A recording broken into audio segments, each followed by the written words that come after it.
Recently, lots of disturbing information has came out about David Dobrik and the Vlog Squad. These dark videos show racism, blackface, sexual assault, and bullying. What I will show you will change your mind about how you see David Dobrik, and hopefully you'll rip that squeaky clean pedestal right from under his feet. People have canceled and called out all these creators for racist jokes in their past videos, but somehow David's been able to sneak away from this, and no one's brought it into the light until they did. First, I'm gonna start with his racist content. Nigga! Looking at those girls, yeah. So what we looking at? I gotta wait. It seems like both these videos were filmed around the same time. So the first one is a Vine skit that's for comedic purpose, but is still racist. In the second video, he's just acting ignorant and showing that he can do whatever he wants and no one's gonna stop him. The next clips are racist Vines he did with his friend Seth. This coming over, he's our only black friend. Don't ruin this for me, okay? This is Alex, you probably already know. What's up? Hey Seth, you want something to drink? What'd you... Come on, Alex. Even if this is a joke and his friend was in on the prank, it doesn't mean the video is not racist. Kids might watch his videos and do the same pranks to their black friends because David got famous making these types of videos. This next Vine is disgusting.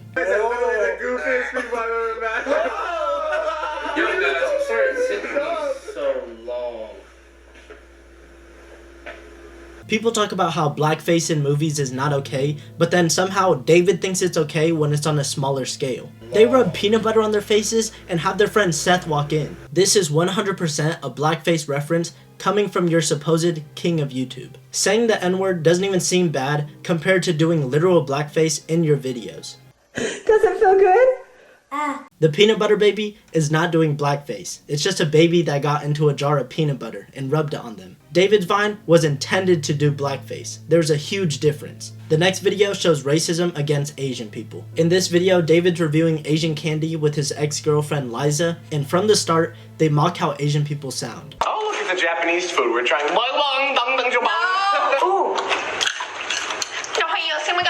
Yeah, there we go. First we're starting off with No!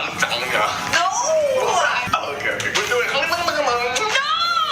Now we're gonna try this one. I think it's called... Liza calls him out, telling him he can't say that, and David replies back by saying, "Oh, it's not racist, that's just how they sound to me." And then Liza says it's not racist if she just says no every time. It's not racist. That's like the sounds I hear when they talk. No, it's not racist as long as I keep saying no. Clearly, they don't even care if what they're saying is racist. They only say something so that the fans won't get pissed off. I think this is messed up mainly because David's reviewing Asian candy and then dissing their culture while he's eating the Asian candy. I give this one 5 sushi rolls out of 8. The next thing I'm gonna talk about is pedophilia. So you've been seeing this girl for a month? Around a month, yeah. Do you love her? Fuck off. Is Brandon good at sex? Honestly, yeah. She's 17. Yeah. Hell yeah, Brandon, what's up?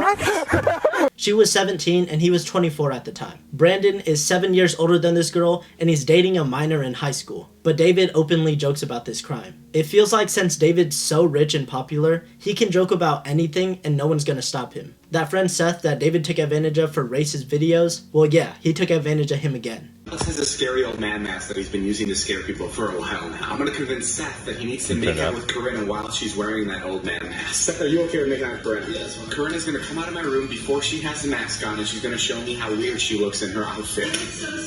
I'm gonna tell her that it does look weird and that I need to go and add some more padding to make her look more like an old man. If I gotta put padding, you look kind of dumb. But instead of going to the room and adding more padding, Corinna's gonna hop out of the outfit and have Jason put it on and stab her and taking myself down. Especially with Jason, this is like a porn.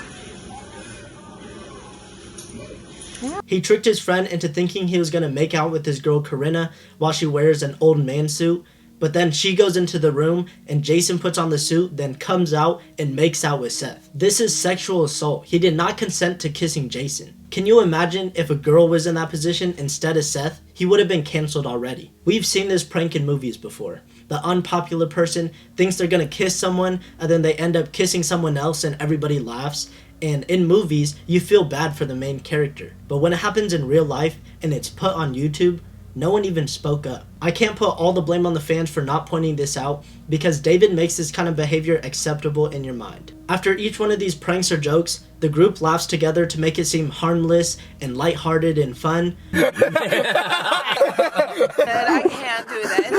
But when you cancel out the laughter, you you see how twisted it really is. Now I'm going to talk about what Trisha Paytas brought up in the H3 podcast. Trisha was Jason's girlfriend at the time. She talks about Jason from the Vlog Squad being really perverted in the way he acts and things that he does, and she also gave some insight on how David treated her while she was with them. First, we're going to talk about Jason's perverted and borderline pedophilic nature. Oh, I kissed her in the closet and she goes, I didn't want it. And like she says that in the vlog, and David's like, oh, that's gross. And it's like, but if she wasn't okay with it, isn't that a crime that Jason just committed and one that David allowed to happen in his vlog? Jason kept joking about having sex with Tana and asked her multiple times. Jason leans in for a kiss. You're not giving all the information. Oh yeah, you're right. You're right. Tana's 19 years old. Tana said that she didn't want him on and off camera, according to Trisha. Then Jason got more desperate and he took his desires a step further. If you can get Tana to have a three-way with me, Trisha, I'll fucking buy you a Ferrari. I'll do anything. I'll be your slave. Jason also wanted David to act like it was his own original idea so that Trisha wouldn't get mad at Jason. Ugh. And Tana again said no, and Trisha also said no. Tana just called, actually. She wanted to... Again, not interested. I didn't make the joke, he did! I don't want to have a threesome with Tana! Guys, chill. This is the stupidest fucking fight ever. She doesn't like Tana jokes. After this went on, Trisha said that she wasn't okay with the Tana jokes anymore because it made her feel insecure. And for good reason. Jason was dating Trisha at the time and he was interested in Tana. But David encouraged them to continue with the jokes. To Jason's defense, he was because like he was dating me, and at the time he's kind of like, I don't know. Even that night, he's like, I want to put that in the vlog, and David puts it in the vlog. That's so fucked up. But Jason. So both you and Jason are saying, David, don't put this in the vlog. Yeah. And he does. I still remember it was like 2 a.m. He calls Jason like, can I put this? And I'm like, no. And then Jason's like, no, don't. And then he did. And then he did it again a second time that week, and I lost my fucking shit. Ugh.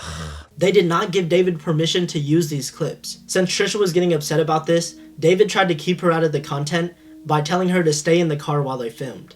And this is like the final time when we really blew up, and I'm like, don't fucking do those jokes. He stopped until he needed to get me out of the vlog squads. And so that's when he started like being like, we're not filming with Trish. I would go over and he's like, Trish, you stay in the car. And all this happened because David couldn't sacrifice a tiny piece of content. Now we're gonna get back to Jason because it gets a lot worse. Trisha brought up how Jason was collabing with 8-year-old TikTokers. Hey guys, and welcome back to The Vibe Crew! Today I want to introduce you guys to a new member of the Vibe Crew. His name is Jason! Yo, what's up? My name is Jason. I love TikTok, I love sports, I love basketball, and I collect baseball cards. And it's great to be a part of the Vibe Crew. Woo! With the information we have right now, it's already clear that he should not be around kids. He's perverted, he sexually assaulted Seth, and he hangs out with a bunch of 20-year-olds. The intro to his video shows sexual acts too. Not the best intro considering he's hanging out with 8-year-olds.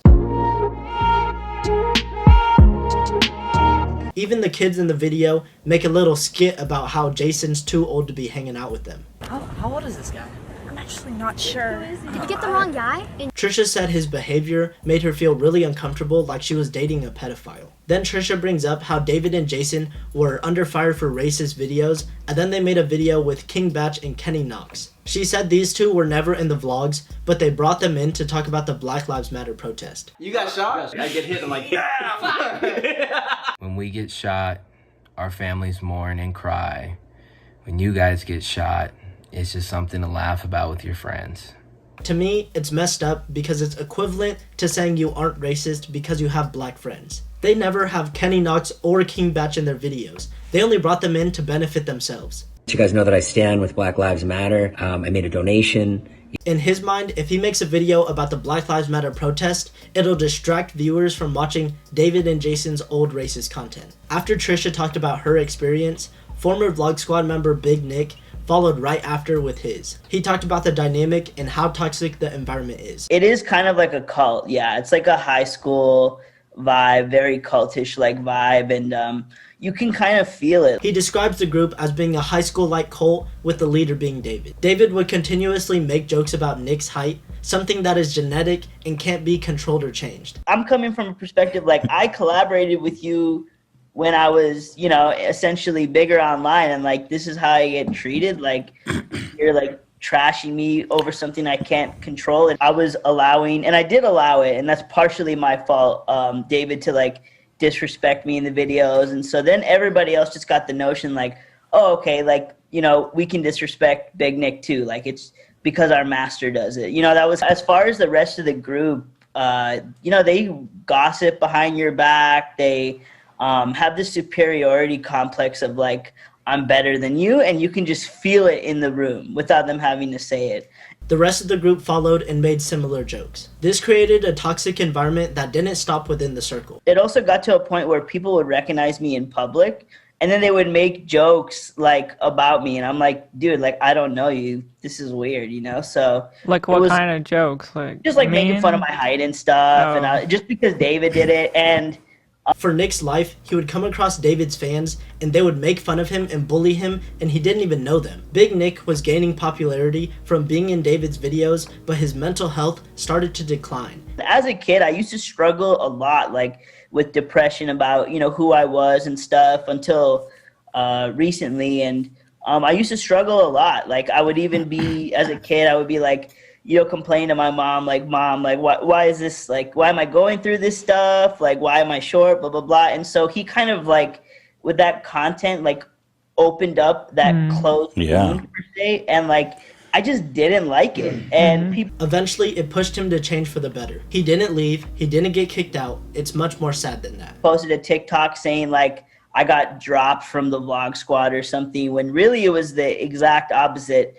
Like I said, I was stressing on how I could get out of it and how I could be in the content less. People like are coming up with these conspiracy theories that I got like kicked out, and it's like, dude, if you had to go through that and you were like made fun of something you couldn't control, and like millions of people are like, we're talking football stadiums on football stadiums are like all cheering that on. Big Nick had a man-to-man talk with David and told him that he didn't want to be made fun of anymore for these things, and David said okay, but he never asked him to film with the Vlog Squad anymore. I think, Nick, you're trying to be really respectful and mature about it, and not like hold resentment, which is nice. But at the end of the day, I mean, you were in this guy's videos fodder for so long, and when you say, yo, just don't make fun of my height anymore, because, like, you know, it's a lot. To get the vibe like, okay, well, you're useless to me. I mean, that's kind of adding insult to injury, to be like, well, that's actually all you're here for, is just to be the butt of the joke. I mean, I don't know. That's painful. Yeah, but this just shows David only had him around to make fun of him. And since he was no longer okay with that, David no longer needed him. These people only hang out around me to put me down and feel better about themselves. School, but this was the first time I ever felt some sort of like bullying high school scenario, and I was like, dude, and these people aren't even in high school anymore. They're in their 20s, 30s. Like, what? I thought we matured past that. No cap, Nick compared David Dobrik to Hitler. Let's just bring up an extreme example, like Hitler. He had a lot of followers, but like that doesn't mean he was a good person. I think people just like really and I'm not trying to compare him to Hitler. Like, what has David done, dude? Holy shit.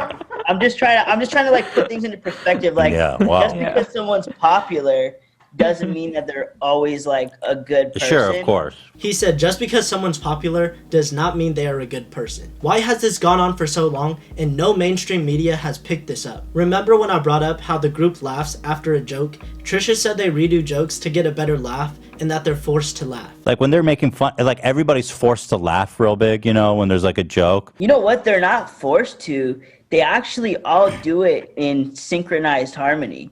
And yeah, it's just like, it's like I said, it kind of goes back to the cult thing, right? Yeah. It's like, but Big Nick said they aren't forced to laugh. He said they actually laugh together in synchronized harmony, which to me is way scarier. If you really think about it, if the Vlog Squad didn't laugh when there's a joke or a prank, he would have been canceled so long ago. He makes it seem like everybody's in on the joke when the group laughs. Big Nick also made a great point about jokes, and this is especially relevant to the racist and sexual jokes. And I'm actually kind of disappointed that like people did cheer it on, even though obviously I allowed it and like I'm fully responsible for allowing it.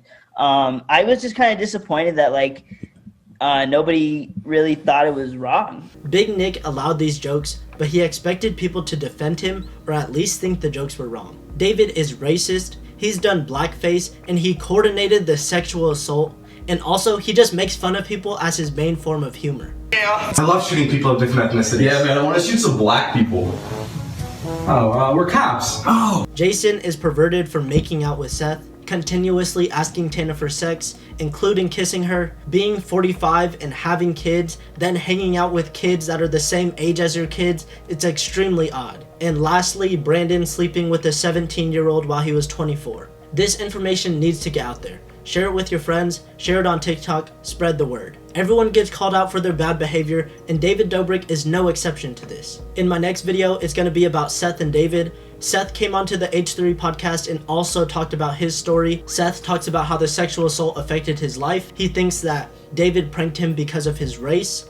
And I'll also be talking about David being cheap with his money. Yes, David Dobrik, the multimillionaire who gives away Teslas, doesn't even pay his friends to be in the videos. Subscribe to me if you want to see the part 2 next week. I hope you guys enjoyed this video, and I hope David Dobrik is no longer your favorite YouTuber, and maybe I am. Anyways, tune in next week to see me expose David even more. See you guys next time. Bop. Press the link, put your things to the side. Check it out, better like and subscribe. New video for your entertainment. They just blowing up, you can't contain it.